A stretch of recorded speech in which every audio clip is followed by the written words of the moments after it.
Hi everyone, and welcome to another Seraphim LinkedIn Live webinar. We'll hear from the managers of our two Seraphim SpaceTech accelerators, the Seraphim Accelerator and our US Accelerator, the Generation Space Accelerator. They are currently deep into Mission 11 and will give you a unique insight into the cohort and its current program. Since 2018, our Accelerator program has helped 81 startups raise over 270 million and received funding from 80 VCs, demonstrating the growth and innovation still in the space sector.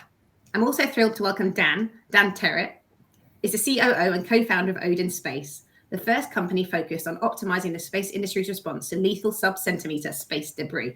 Hi, everyone. Good afternoon. Hi, Dan. How are you? Hi, everyone. Thank you for joining me today.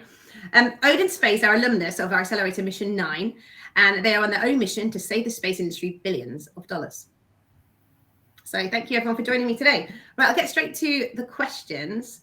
Sam, it would be great if you could give everyone and the audience a little intro into the Accelerator, where it all started. Yeah, for sure. Thanks, Leah. So the Accelerator has been around for 4 or 5 years now, and what was initially created as a support mechanism for assessing deal flow has spun out into what it is today, which is the world's largest investor-led accelerator program, focused on space tech and deep tech industries. We now have 2 separate entities in London and San Francisco as well. Our goal with every single one of our programs is simple. We want all of the cohort teams coming out of our accelerators to be ready to complete their next round of fundraising within the next 6 to 12 months. To achieve this, we provide each teams with unparalleled access into Seraphim at all levels. So any graduating team coming through the accelerator will be doing so validated by the world's leading space tech investor. They'll have a strong fundraising strategy ready to deploy. At the end of this program, they'll have an engaged network of investors they can now approach that we've obviously connected them with, and they'll have a strong narrative by which to do it as well. So today, we've successfully completed 11 programs. We've had 80 companies go through and be part of our alumni now, with some of those being space's most recognizable companies as well. And as you mentioned in your intro, Leah, we've had some wonderful successes along the way as well. Sounds awesome, exciting stuff. Thanks, Sam. And what about I mentioned the current mission. Can you give us a little insight into who's on that? Yeah, for sure. So just a little bit of context on this as well. The teams, Mission 11 of the Accelerator program, teams about halfway through this current iteration. So far they've received pretty substantial support from our mentors, both internal and external to Seraphim as well. And at the moment, each one of the teams is essentially iterating and finessing their propositions ready for them to go out and showcase to our wider ecosystem. So next month, we'll actually be having the teams present their final pitches. So I don't want to spoil things too much. But what I can tell you is that this cohort represents the most geographically diverse cohort we've had to date. So just to quickly give you top lines on each of the startups going through Seraphim Space Accelerator, we've got Kurs Orbital, a company providing novel in-depth docking solutions with an incredible space heritage in the founding team. Really excited to see what they're doing over the next few weeks and months and years. We have our first Singaporean company as well, EarthEye, delivering an on-demand sat tasking platform. Very new company, but is already seeing some incredible traction to date. Next up, we have Galaxy, based in India. They're creating the world's first multi-sensor imaging satellites. And finally, we also have Astrolite as well, creating a new laser solution for space-to-comms communication, offering 10 times more bandwidth at half the cost. So yeah, very exciting to see what these guys do in our accelerator. Awesome, thanks for sharing that, Sam. And Ellie, what about Generation Space is the newer accelerator? Can you tell them a little bit about that and who's on that this time? Yeah, absolutely. So we're known as Generation Space in the US. We have been operating here for a while now, and we're continuing to grow our network of investors and wider community. In fact, we've got an exciting new partner coming on board. I can't reveal too much just yet, but stay tuned. This mission is also the first time that we've had a proper US cohort, which consists of 5 amazing companies. So again, just top line, a company called Allocation Space. So they're using financial hedging tools to offset risks in the space industry. As we know, those risks can be quite significant. So by using a swap execution facility, they can protect against things like launch delays and weather disruption, and they're the first ones in the industry doing this. The second company is a company called Amini. They operate in both the US and Kenya. The problem that they're addressing is the lack of trustworthy, critical data over Africa. So what they have set out to do is to build their own constellation of nano satellites, enabling near real-time, low-cost collection of data, which would then hopefully enable much better decision-making when it comes to government policies, climate resilience, etc. And as you mentioned, they're the first African company that we've had on the program. Moving on, here in the Bay Area, we also have Orbital Composites. They use robotics, AI, and recyclable materials to 3D print advanced composites. What that means is that they can mass produce satellites, antennas, etc., and significantly reduce the cost that is associated with traditional manufacturing methods. And they've been making some impressive progress, so check them out. A fourth company is called Spatium. They're building in-space infrastructure to support interplanetary missions. So they're basically building service stations in space, and they have this really cool modular solution. So they can provide a number of different services. An example of that would be refueling in space. And finally, last but certainly not least, we have Virtus Solis. They're like super exciting proposition.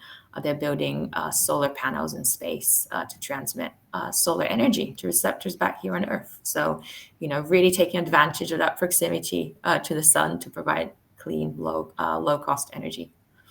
Amazing, some fascinating companies there. I'm sure you'll go on to explain later, but how can everyone find out a bit more about these companies? But when is the showcase, and is there anywhere that they can learn a bit more at the moment, or?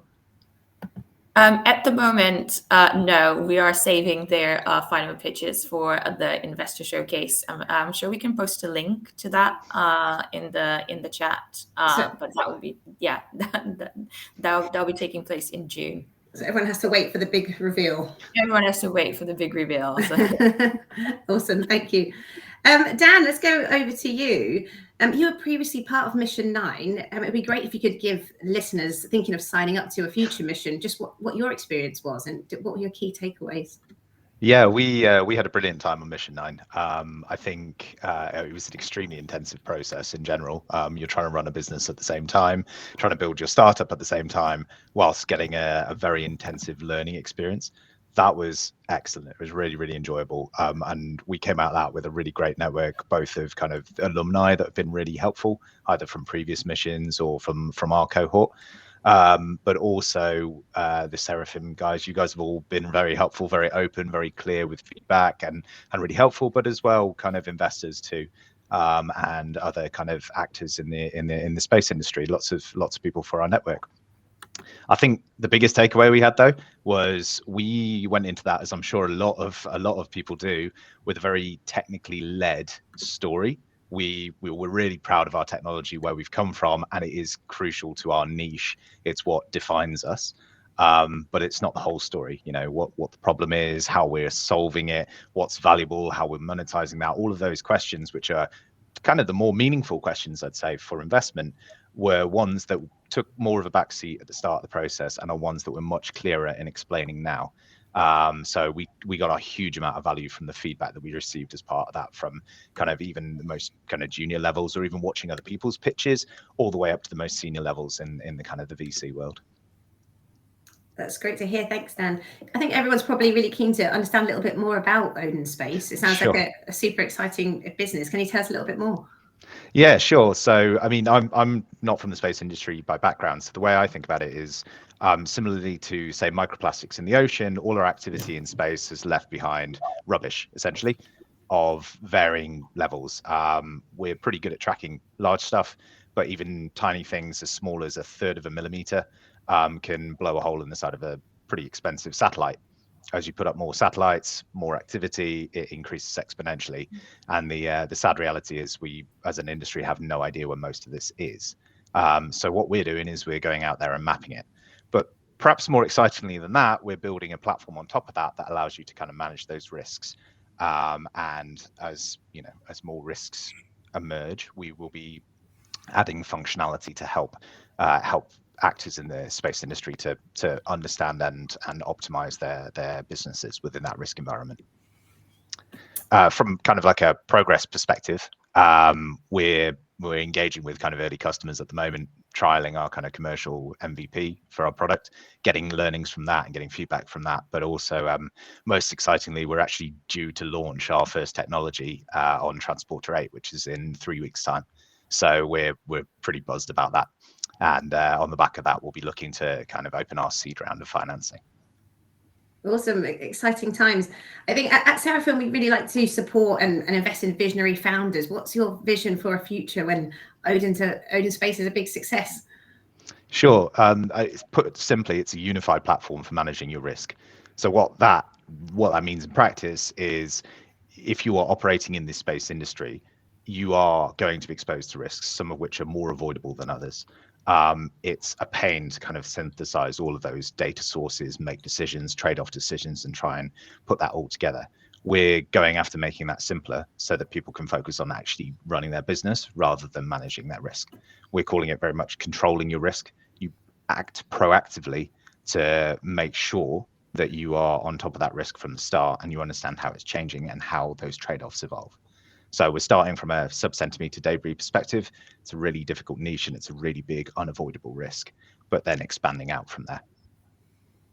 Thanks, Dan. Odin Space seems to have found a real niche and the potential to be a game changer in the industry. When did you realize that this big business was commercially viable? Well, we always knew the data itself it's fundamental to the industry. You can't just be out there not knowing when you're going to get struck by a space bullet, for want of a better term. But the real turning point for us was the point where we kind of realized it's not just about avoiding individual collisions or avoiding that degradation effect of being exposed to that. It's about unlocking opportunities for growth. It's about optimizing your profile. Perhaps you're over protected against the risk. So we did a pilot with one prospective customer where we found that they were over shielding, and we could save them hundreds of thousands of dollars just by cutting that down to an appropriate risk level. We've seen other examples where we can open up business development opportunities for people. So say if you operate a space tug, your customers only really want to move when they have to move. So you want to know when their risk profile has put them in harm's way so that you can go and approach them and go, do you know what? I know you have a problem. We're going to move you out the way. So it's when we shifted from just solving don't get hit by small pieces of debris. That's pretty bad. But when we realized that there's value for every single player in the space industry in understanding and proactively managing their risk, that's the real game changer. Thanks, Dan. I think it's probably great for any potential future Accelerator members to hear your wonderful story. That's fascinating stuff. Thank you. Ellie, we'll go over to you. For these people who want to join the next mission, what are you looking for? Yeah, sure. So we look for companies with very innovative technology, which can be transformative to the industry. Technology which is not easily replicated with defensible IP. We look for strong teams with complementary skills, so skills such as industry heritage, but also that operational business experience. We look for evidence of traction, or at least some signs of early engagement if it's a really early stage proposition, and we do work with early stage propositions. Obviously a large enough addressable market and venture scale, but also startups which we can really add value to. So companies which are at the right stage and have the right type of challenges which we can help with. So an example of that would be realistic fundraising goals which we can support. And last but not least, companies which demonstrate commitment to the program as well. Great, thank you, Ellen. I should have said earlier, for anyone watching, please post questions in the chat on LinkedIn, and the guys will be happy to pick them up at the end. Dan, I'll go back to you. How can anyone listening help support Odin on their mission? Something you'd like to say to people? Yeah, of course. I mean, as I say, we're building up to our seed round fundraising. So if there are any investors who are excited by that, of course, we want to talk to them. But more pragmatically, talking to actors in the space industry, particularly satellite operators, whether they're kind of phase A or later on kind of phase D, sort of planning all the way to operations in space. We want to build a product that adds as much value as possible to everybody in the space industry. So we really want to talk to them and understand their problems and understand their needs and how we can help them to proactively manage their risk and, to be honest, make the most of their own business models. So we're very open to talking to people and really want to engage with people on that. Thanks, Dan. Sam, I'll get back to you. I haven't spoke to you in a little bit. Hopefully you're still there. The Accelerator has some really impressive stats regarding numbers of jobs created and geographies assessed. Can you tell us a little bit more about the Accelerator's track record and what's the most exciting stats in your opinion? Yeah, absolutely. So from the numbers that you kind of mentioned at the top, I'll just quickly reiterate those because they are our most impressive numbers as well. So 2018 is when we were created. We're looking to run 2 accelerators or two iterations of the accelerators per year. Now in our 11th mission, our 11th cohort. Of those, we've had 81 alumni teams going through, and to date, that alumni has collectively raised, I think it's now actually $280+ million. Since completing the program, or within 6 to 12 months of completing the program, which, breaking that down, is about a 4 million raise every time on average. And I think with that 4 million raise, the kind of post valuation of the companies is about 13 million as well. So really looking to see some sort of substantial seed stage growth with these companies across the board, essentially. I think the most exciting stat for me specifically is the fact that we've actually had 30 nations represented as part of our alumni within the Accelerator. And whilst we're based in the UK, in the San Francisco areas, we certainly look to accommodate all geographies, and that's one of the benefits of actually a post-COVID accelerator program as well. We're only expecting these global figures to hit new heights as well, and we've seen more interest in the last 12 months from areas such as South America, from Africa, from the APAC region as well than we've had ever before. And our accelerator is focused on finding and supporting the best of breed startups in the marketplace, regardless of geography. And we see no signs of that slowing down. Awesome, thank you. And how can people get involved, Sam? Any events or activities you want to tell people about that are coming up? Yeah, for sure. So we've got a few events coming up that people are most welcome to. So on the 12th of June, Monday, the 12th of June, we're actually hosting our now biannual ecosystem networking evening. So in London, we're going to be joined by our ecosystem of VCs, our network of industry partners, and then also everyone else within the wider network as well. So would love to, if you're interested, meet everyone there and just hear more about what's going on in the industry and your stories and your companies. And then I think just in addition to that, we've also got our 11th Investor Showcase taking place at the end of June as well. So that's an opportunity for all of our current cohort to present their final pitch decks as they look to complete their accelerator journey as well. More information on both of those events will be posted on LinkedIn over the coming days. So please keep an eye out for that. Brilliant, thanks, Sam. Anything stateside, Ellie? Yeah, so in 2 weeks, we'll be hosting all of our startups here in the Bay Area to introduce them to our network. So similarly to the UK, we'll be meeting investors and our wider industry partners over the course of 2 days. This will mostly be done on a one-on-one basis, but we do have a networking evening, which we're organizing on Tuesday, the 30th of May in San Francisco. We are running it as part of SF Tech Week as well. So if you are interested, you can register. Again, I'm sure we can post a link to that. We're nearly at full capacity though, so hurry up if you do want to come along. Right. Excellent. Okay. I think one thing that actually I did want to mention, which I haven't seen a question on, but I think it's quite important. So we are opening applications for our Mission 12 cohort very soon. So that will be on the 19th of June, and we'll be sharing more information about that across our channels. But for any companies wishing to get involved, yeah, please keep an eye out. We should be launching on the 19th. And what that process looks like, because that's a question that we typically get, that would be the first phase would be just an application form, which you would need to fill out. You would receive questions on your business, your USPs, your goals. We will then review all of these applications. It's quite a thorough process, but I think it's a pretty straightforward process. And you'd go through a series of kind of one-on-one interviews. So initially with our investment team, and then if you make it to that final stage with our managing partner as well before we go for your place. Thank you, Ellie. Sorry about that, guys. I don't know what happened. I just got kicked out for some reason, and now I actually can't see any of the questions. So wonderful. Is there any you guys want to take? If not, we can always answer them after the stream in live on in. I think actually I can see one of the questions here actually. So one of the top 3 technologies that will drive the space tech market within the next 5 to 10 years. I think that's certainly an interesting question.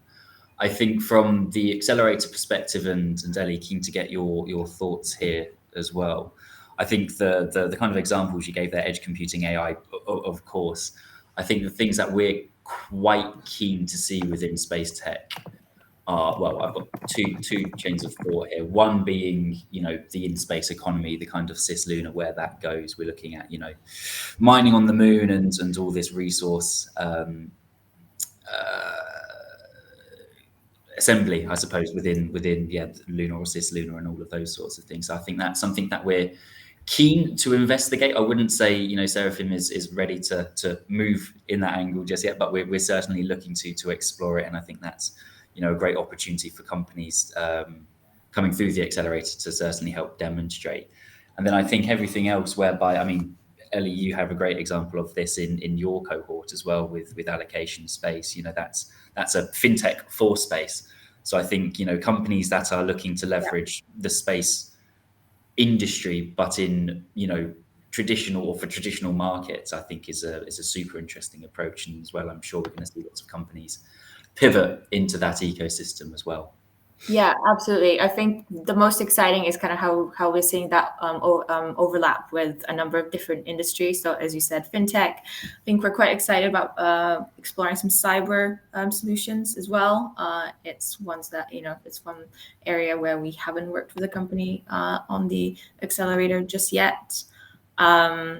As well. And I can see another question here about the most exciting company using additive manufacturing. So that actually, we do have a company on our US cohort who are called Orbital Composites. So they've made some really good progress. And if you want to hear more from them, I would definitely recommend that you sign up for our showcase and you'll be able to hear their full pitch. They're awesome. Awesome, thank you. Well, I think we might end it there. We normally end it after half an hour, unless anyone's got any final thoughts. And also, anyone listening, please keep the questions coming in, and we can always go in and answer them after if you have any final thoughts after we finish off today. But thank you everyone for joining me, and thank you, Dan, so much. My pleasure. Thanks so much. And please, anyone listening, please keep your applications coming in for Mission 12. Thank you, Leah. Thank you. Thank you all. Bye. Cheers.